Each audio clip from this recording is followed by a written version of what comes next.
Wynn, or we left off in the last tape.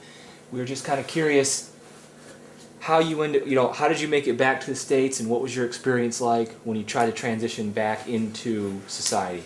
Well, now when they started to relieve us from on the occupation, now when the war ended, see, I didn't have enough points to come home, so they was going to send me to a new outfit, a tank outfit, and I was going to go to South Pacific. Now that's after all that, because South Pacific's still going. And so I went to a new outfit that hadn't even been in combat, a tank outfit. And if I went to South Pacific, then I'd went to tank outfit. But they dropped that atomic bomb in August, so that got me out of it. I thank the Lord for that. Yeah. But when we stationed there in Gräfendorf, Germany for about a month or so. Of course, we stayed in Austria for a while in Gräfendorf, Germany.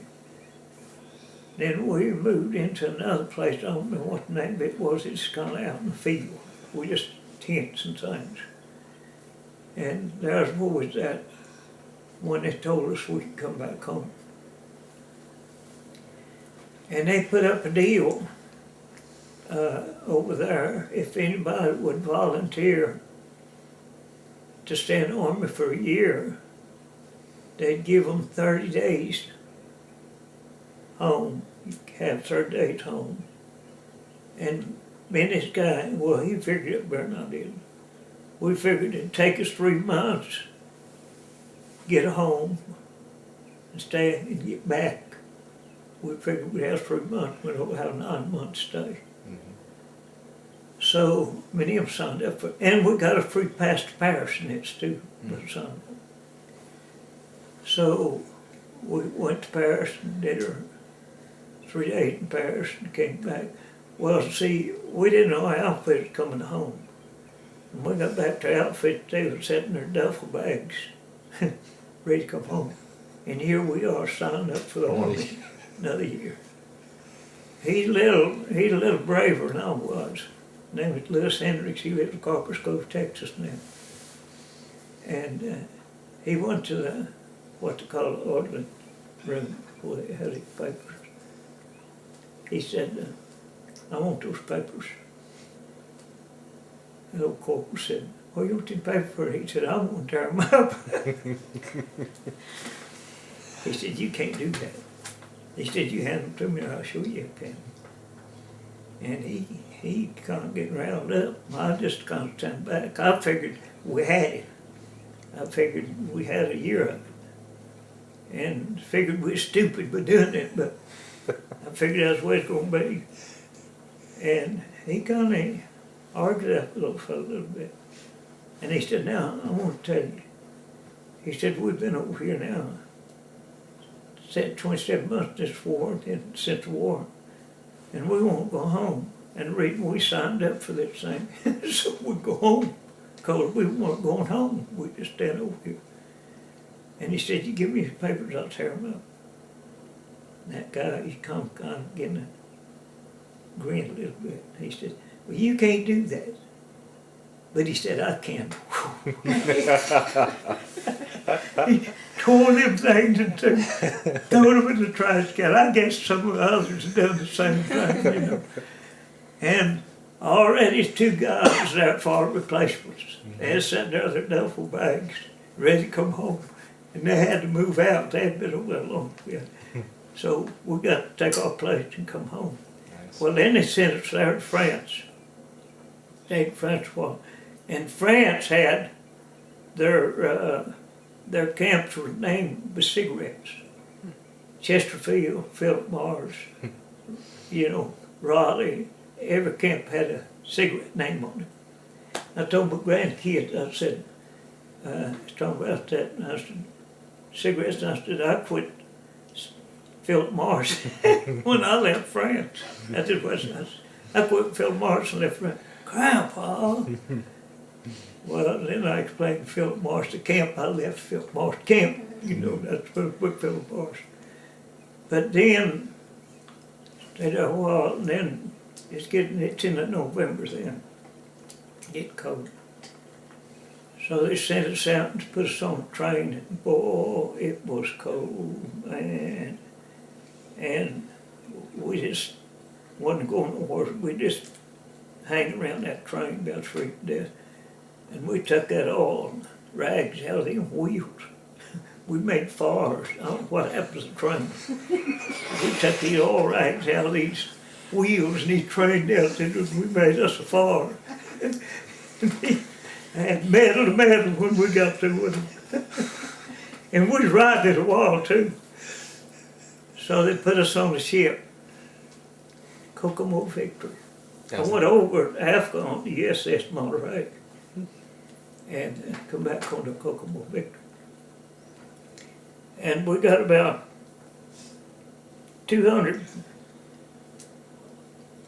miles out in the ocean. And they told us we found that German money in piles. We burned it, made fires out of it. And my brother, he said they kept the whole payroll one time. But they told us not to buy this German money because the government was broken and wasn't no good. So we was nice little boys and didn't bother. I didn't, but I took a $20 piece, but the bill for keepsake. Well, we got about 200 miles out in the ocean. They called down and said, all you boys got that German money on you, bring it up here, we'll give you dollar for dollar. I told them, well, I got on that thing rich. They knew that probably. Then, about 200 miles before we got to the state, we hit a storm. And I mean a storm. They told us we lost 2 ships in it. And it was a storm. I mean, we had a battle again.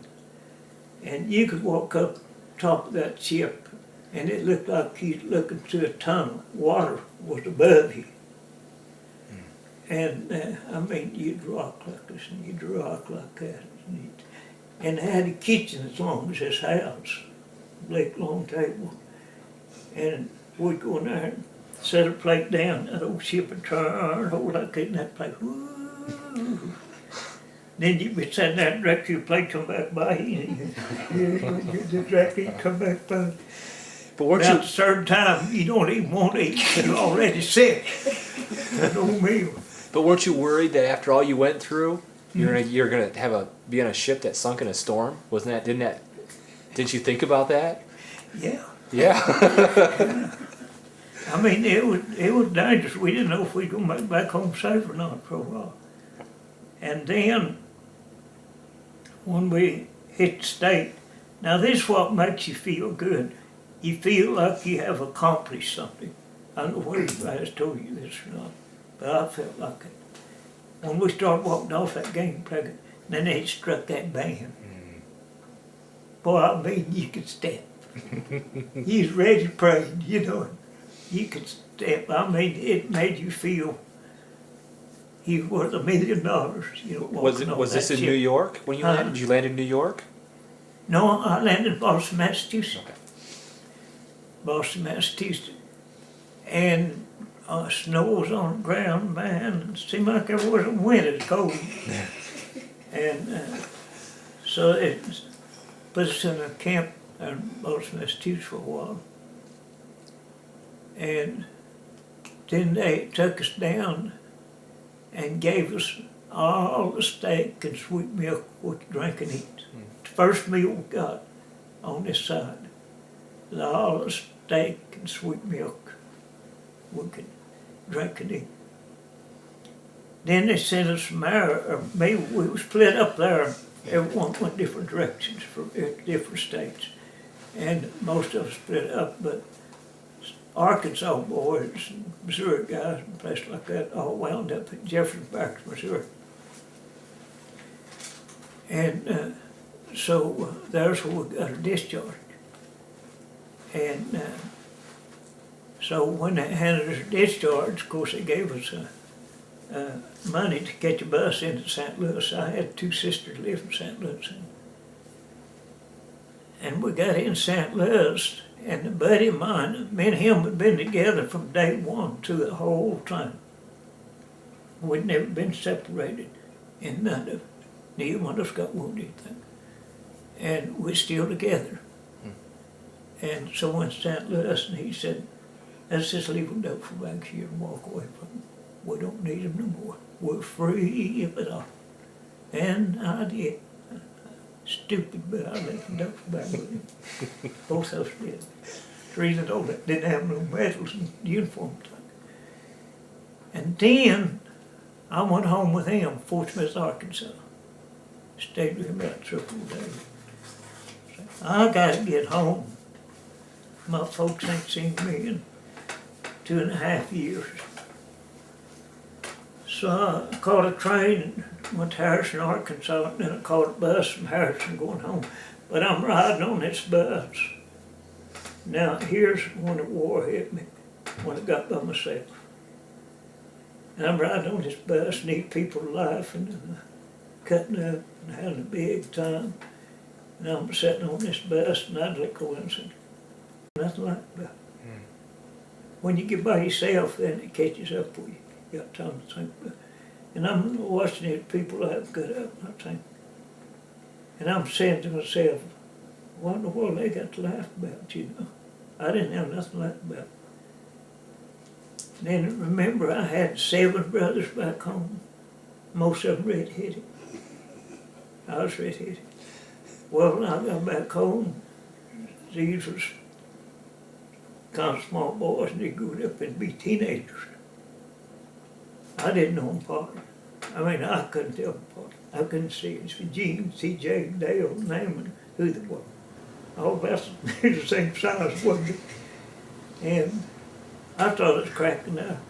I had to stop. I was losing my mind. And I slipped around where my mommy was. I said, Mommy, which one's that? She tell me which one's this. But I wouldn't tell them how I was feeling, you know. But the world, when I came back home, was a whole different ballgame. It changed. I read a story one time. You can't go back home. That's a pretty good story. You leave your hometown, I don't care how long it's gone, and you come back, it's not the same. People change. So you never go back home again. And I lived in a little town that was quiet. Farmers, no rough stuff, dry place, what you can talk about, whiskey and beer, things. Well, when I wound up in my hometown at midnight that night, I don't know nobody. And I don't think nobody knew me. And it was like New York City. I mean, that town was lit up. Beer joints all over that place. Whiskey stores. People were still walking the streets at midnight. We didn't do that. That was normal. It was farmers. It wasn't even my hometown no more. It wasn't even the same thing. And I'm thinking, boy, this whole world sure has changed, you know. Yeah. But that was one of my biggest, having a fight, something like that, got back home. It wasn't like what was left. It cost me $10 to catch a cab from Harrison, Arkansas to Yellville. $10 to catch a cab from Yellville out to my place. That's big money back in days. And I got my home about midnight. And my brother had went over about a year after I did. He got there the same time I did. We got home about the same time. So what was the homecoming like? Home? What was the homecoming like? Well, when I got there, everybody was in bed, so it wasn't a big deal. They didn't want to wake up. There wasn't, in my home, there wasn't a lot of mushy. With hard-working people, with honest people. It's honest day, right? But I never heard my daddy say, oh, I don't want to tell you, I never heard my daddy say to my mommy, I love you. Mm. And my daddy never told me he loved me. So it wasn't. So it wasn't like all kinds of hugs or anything like No, that? there wasn't no. And so when I walked in, Daddy, he just spoke to me. And Mommy's in the bed, and I walked over to her. I did walk over to her and hugged Mommy's neck. There you go. And the first thing, I'd sent some money back for the bank for me. And the first thing she said when I hugged her neck, "Did it still touch you?" She said, "Remember I spent your money to decorate my house." Now that got to me. My mama didn't have to apologize to me for anything. And she said, "I spent your money." I said, "Mama, forget about it." That's right. Don't worry about it. Yeah. I'm just glad to be back home. But here's another thing, it got me. Next morning, got up, of course, like I said, my brother. He said, "Truman, let's go up on the hill." Waste. I'm thinking, well, he just wants to get with me because we had a lot of fun with kids, with Wynn twins. And I think, well, he wants to go up on the hill and so we can talk a little bit. We hadn't seen him in a long time. Went up on the hill ways and he run a shirt off and pulled out a pint of whiskey. I ain't used this stuff. And that to me, I said, well, this world's changed. This world sure has changed since I left you, you know. Yeah. But used to getting that lady right there marrying hers, best thing ever happened to me. How'd you meet Jewel? I come to Tulsa, I couldn't get no work, and well, I'm not really telling it straight, am I? Do you want to tell I us? come in, I went to my sister's house, she had married one younger than me, and got with my brother-in-law, and he's drunker than you, right? And I got in with his brother-in-law, and he didn't do nothing but make Wildcat whiskey. So we went way back in the mountains and got a Wildcat still and put on my car. I bought a car push company. Then we went to church with this Wildcat still on my car.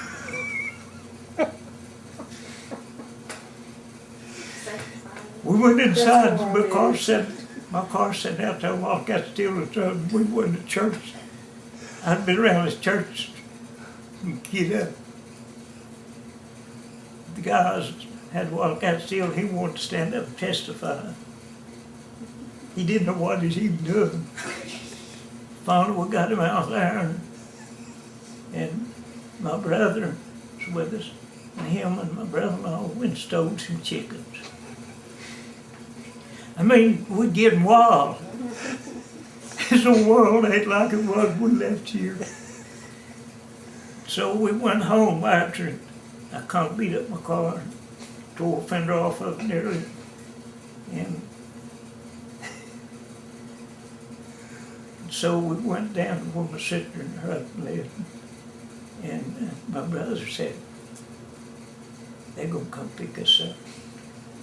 We was my hometown. We grew up in Big Flat, Arkansas. This was my hometown, and this is where was at. Everybody knows that. He said, I'll go to town, I'll see what's going on out there. And he come back and he said, they're looking for us. He said, they're gonna kiss us. Well, Walter down, my brother-in-law, he gets scared anyway. He said, let's go to Tulsa. Well, my brother told this so he could get the car. When we caught the bus come to Tulsa, the car was his, and I left his car and keys and everything. Many of them come to Tulsa, got a job. Then I went back and got my car, brother, his wife out here. And then not long after that, I met her. And we could about 7 months and got married. Best thing ever happened to me. How many years? She said was down, huh? How many years ago was that? Be 58 years this coming June. June the This 20th. morning, this 27th, this month. No kidding. This ain't on now, is it? Oh yeah, it's on there. You got it. I thought it got Now I know why you're a reverend. You're trying to atone for your past sins. Can we ask you some follow-up questions that we've recorded as we've kind of went through the interview? Do what? Can we ask you some follow-up questions that Craig and I have written down? We just have a few questions from, just a few more. Yeah. I was, did you ever experience any counter battery fire where they would locate your position and try to take you out with their own artillery? Was that something that you experienced, or were you guys able to stay away from that? Well, the most of ours experiences was standing under fire, like Germans shooting at us. Now they're trying to knock this heavy stuff out. That's what they want to knock out. They can fight a rifle. I can fight a rifle pretty good, but you can't fight a 204-pound shell coming. And so most that we fought was was worrying about shells, our airplanes coming in, dropping bombs on us and things like that, because they try to do that a lot. And the scariest thing I was in over there, I thought, maybe it was one of the scariest things, is a lot of people don't know about, say it was Bed-Check Charlie. And now Bed-Check Charlie, what we call him, he was a German, and he'd fly over us at night time. They'd fly around up there, buzz around, and he'd shoot down. Well, you're down here, you have no protection, you can't shoot back, you can't fight something up there. Because if you fire a gun, they know you, see. So you're just letting it, they hit you. They just, not all, not purpose, the other purpose, but I mean, they're not shooting at you, they're shooting and know someone down there. And it's scary because you hear the bullets. You have no roof on you, no nothing, see. And they'll do that all night long. Of course, our men did it over that time too. Mm-hmm. And next morning when you woke up, your eyes is red because you don't get no sleep. Maybe you hadn't slept a long time. So that's one of the, I'm just saying, one of the scariest things that that I dreaded would be Chuck Charlie. And I've laid under fire, shells coming in, seem like eternity. They just seem like keep coming. Of course, probably not as long as you thought, but they just keep coming, and they're hitting pretty close to it. And you don't know which one's going to get you next. And you just hope it's not you. Well, you hope nobody's hurt. But that's the thing that bothers you most is the air and the big stuff's thrown in on you. And these German 88s, you ever heard talk about them? Oh yeah. I mean, them things come in squealing. And, well, I mean, it sounds like they just clipping that grass. They scare you to death. And they're so fast. Now, some of the big guns, you can hear them coming, you hear them go boom. And you don't know what's going to hit, but you got time to do something, you know. And one day I'm laying in my foxhole dugout in the bank at Casino Italy. Now I could look over the bank from my dugout and see that town over there, the river running. And Germans over there and we over here. But I looked down the road from the right, down this way. It'd been raining. And now, this was my outfit here. Wasn't no other outfit behind this bank, my outfit. Now I looked down the road and I seen a man fighting fire. And a bunch of powder cases got on fire. Of course, when you got that down there, you got ammunition around there too. And I told the guys in this dugout with me, I said, I'm gonna go down there and help that guy put this fire out. And when you talk about heroes, there are a lot of heroes that nobody knows nothing about. And so I went down there, and I get down there, and it's lieutenant, and I don't know this guy, and he don't know me. Just two strangers met. And what I'm saying is, it's my outfit too. But I told him, I said, he had a little old canvas bucket with him. I said, you get up on the bank up there, and I'll convey this water to you. We'll put this fire out. Okay, so we got about the time we got the fire out, well, heard one of the big guns, so one casino, heard boop. He hollered, hit the dirt. Well, he's up there in there. And I'm flat down here in this road, this flat road down here. Nothing but dirt and water and mud.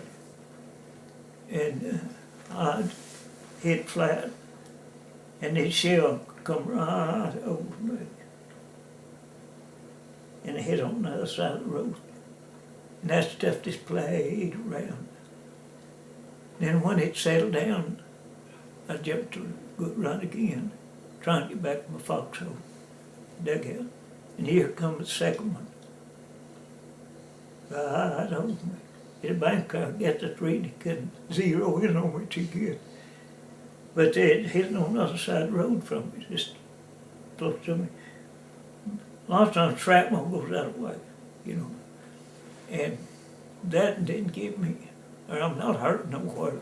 So jumped around again. Here comes third one. It's just like shooting at the rabbit with a second barrel shotgun. Bang, bang, bang.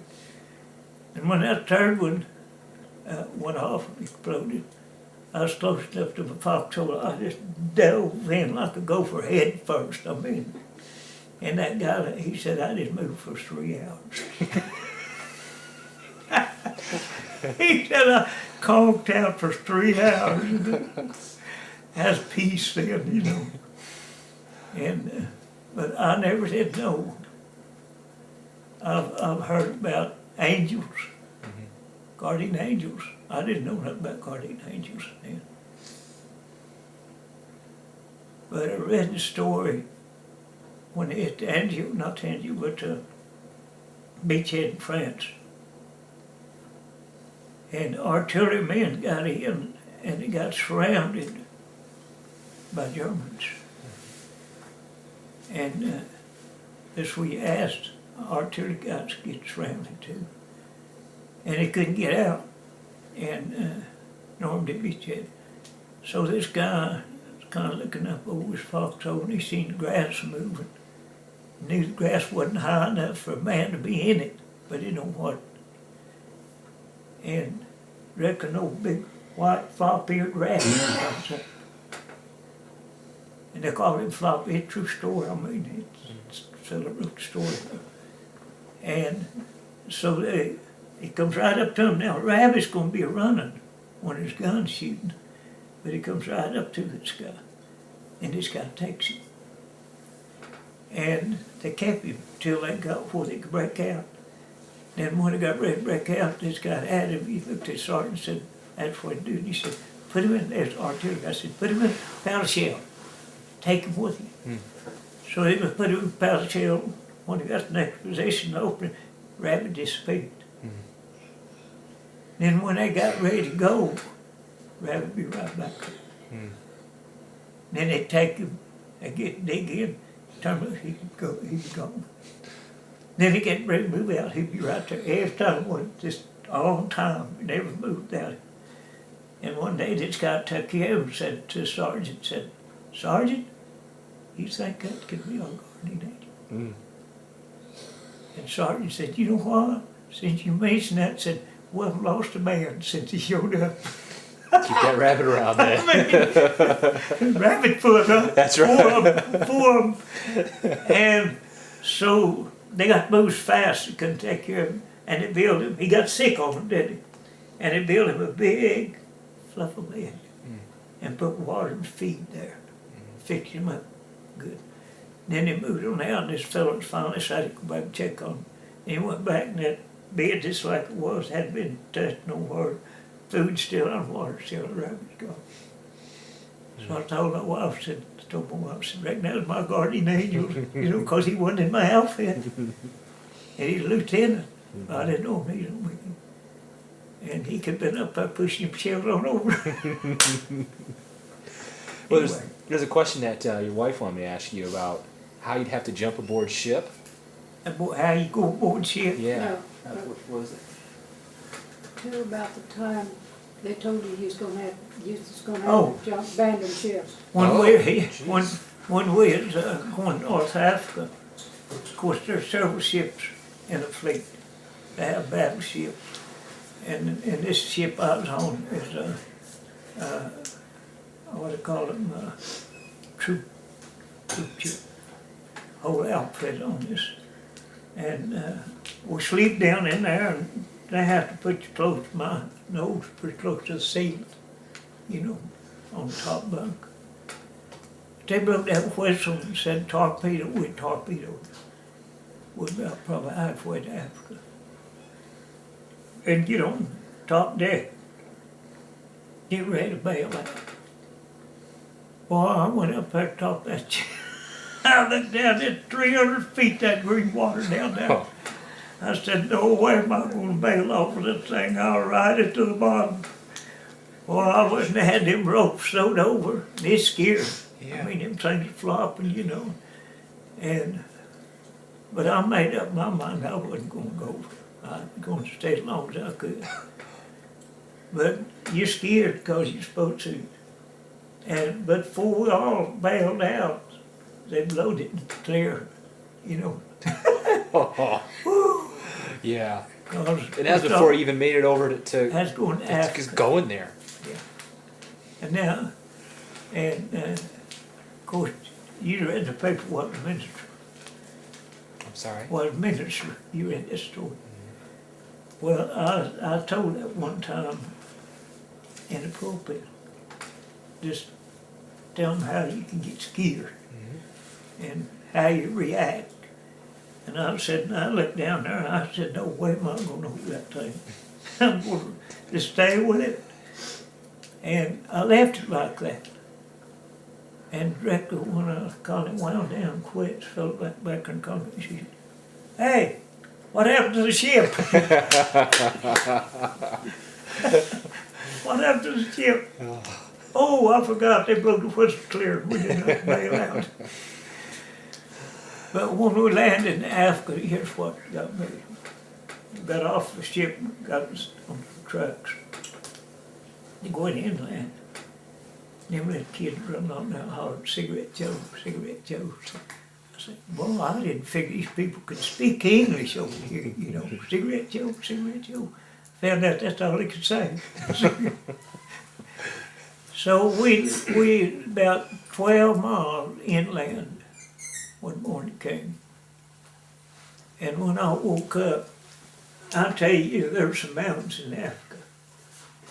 And when I looked up at that mountain,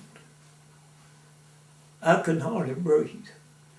Because it just like, that mountain is so high, it's just like it just shut me off from the United States. Shut the air out. I mean, I truly felt that thing was so high. I do, just like I shut in, you know. And it don't rain too much in Africa. Especially the northern part. But we got flooded out. The first place we went in, I mean, it rolled down that mountain. And we got flooded out. And I don't know how much stuff we lost. Well, Greg, do you have any questions for him? I have a number, but I'll try to keep it short. You were getting ready for you talked about how you felt at when the Germans surrendered. Then you said you were put into a tank regiment or whatever, and you were learning. You were being trained to go to the Pacific. How did you feel when you found out, or when did you find out about when the Japanese had surrendered? Yes. Well, I tell you what, you're gonna feel something like that. you're gonna feel like you've been ripped off. Because you'd fought this whole war through Africa, Italy, France, Germany, Austria, Belgium. And now, you don't, and you was the same outfit from the time you started until it ended. But you don't have enough points to go home. And most of them can come home. And so since you can't come home, Pacific War is still going. And they're needing men over there. So when you find out you're going to a new outfit and you may go Pacific, then the first thing you think, I made this one, but I'll get killed over there. That's what happened to Ernie Powell. Remember Ernie Powell? The reporter. See, he went through the whole thing in Europe. Then went to Pacific and got killed. That news reporter. Now that's what you think about, well, I made this one. And then I stayed in reserve 3 years after I got discharged. And I just got my discharge from reserve when the Korean War broke out. And everybody that was in reserve went. Because it was one experience me and it. How did you feel about the use of the atomic bomb? Well, when we heard about that, of course, that thrilled us. Now I know it was a sad situation. But if we hadn't dropped that, we might be still fighting over there. Because those guys had a lot of hiding places. They had a lot of islands and things. I went to this deal over here at the cemetery Monday. First time I'd been in one of them.